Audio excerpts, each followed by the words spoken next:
Est-ce qu'il y a une question dans la salle qui vous vient? Est-ce qu'il y a des gens qui ont envie de poser leur question que je n'ai pas posée? Ah, Osgir. Plein de questions. Parfait. Tu peux commencer par la première.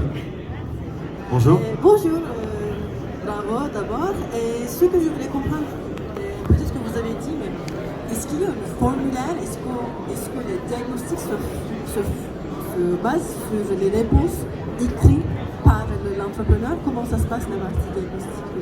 Alors, il y a deux choses. Il y a le fond et la forme. Le fond, c'est qu'on fournit plus de 4000 points de diagnostic des entreprises. Le contrôle technique d'une voiture, c'est 133 points de diagnostic. Une entreprise, c'est quelque chose de très large. Il y a plein de domaines d'activité et d'expertise. Et on est couvrant. Juste en aparté, les utilisateurs peuvent rajouter leur propre point de diagnostic, leur propre cahier des charges au niveau de l'organisation, au niveau des produits notamment. Après, au niveau de la forme, c'est une plateforme digitale, donc on peut utiliser depuis un smartphone, depuis un ordinateur.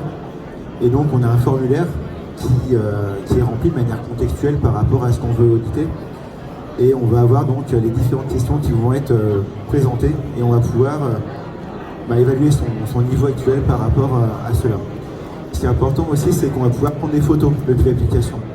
C'est-à-dire que j'audite une ligne de production, je vois que le niveau d'approvisionnement est un peu bas, et donc j'ai un risque de rupture de ma chaîne de production. Je vais pouvoir prendre une photo pour illustrer le fait que ce point-là peut être amélioré, par exemple. Merci. Et je voulais savoir aussi, est-ce qu'il y a une équipe, est-ce qu'il y a des gens qui sont experts de ce sujet, qui reviennent toujours des entrepreneurs, des entreprises? Oui, alors c'est les consultants en performance des entreprises et consultants QHSE. En fait, on vient de ce monde-là, mais on étend les démarches d'excellence à tous les domaines de l'entreprise. Dernière question, comment on vous trouve? Et c'est parce que j'ai googlé directement, je ne suis pas sûre que je suis tombée sur les bonnes. Alors, vous pouvez aller nous voir sur le stand F6, bien sûr, on est à votre disposition. Mais également donc sur internet, le site est evaluate.fr, E-V-A-L-U-E. Merci. Merci à vous. Bonjour. Bonjour. J'entends industrie, c'est applicable à d'autres domaines comme des organisations. Je pense à un point très particulier, je suis assez massivement intervenant dans plein d'écoles en alternance supérieure. Il y a plein de trucs perfectibles. Comment on peut utiliser votre outillage pour ça, faire avancer tout ça dans le bon sens? La solution Comment est ça s'étalonne surtout?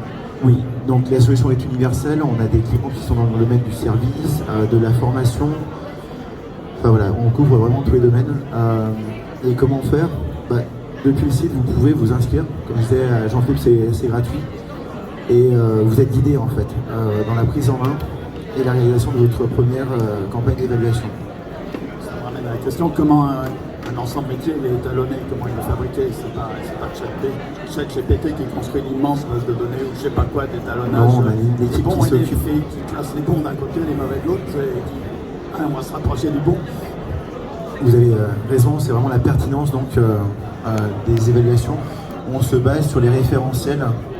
On pense notamment donc, aux exigences issues des normes ISO, des normes AFNOR, des normes de la NSSI pour la partie cybersécurité aussi. Mais également des référentiels comme Calliope, le RGPD pour les données à caractère personnel. Et donc on vient consolider donc, tous ces différents points de mesure des organisations pour proposer un catalogue qui évite par exemple de poser 3 fois la même question à l'interlocuteur.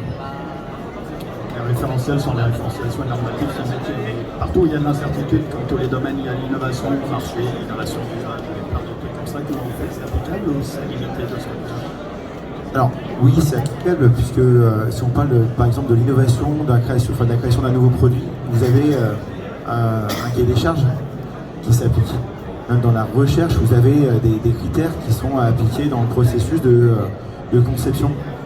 Et vous allez pouvoir, même s'ils sont spécifiques, les intégrer dans la plateforme et pouvoir évaluer le processus, mais également ce qui va en sortir, le produit, le nouveau service, par rapport à ce cahier des charges. Merci. Merci à vous. Est-ce qu'il y a d'autres questions? De quoi? Ah, En fait, quand j'ai entendu le nom, je pensais qu'on va estimer combien ça vaut notre entreprise. Ça vous a jamais posé un problème? Je me dis, est-ce que vous n'avez pas eu de lecture comme ça?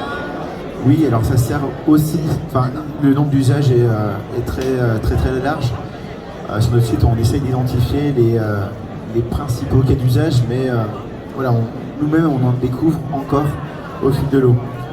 On a déjà utilisé la plateforme, donc on a une équipe de consultants aussi qui est connexe à l'activité plateforme, qui a déjà réalisé ce qu'on appelle des due diligence, donc de l'évaluation d'entreprise dans le cadre d'un potentiel rachat.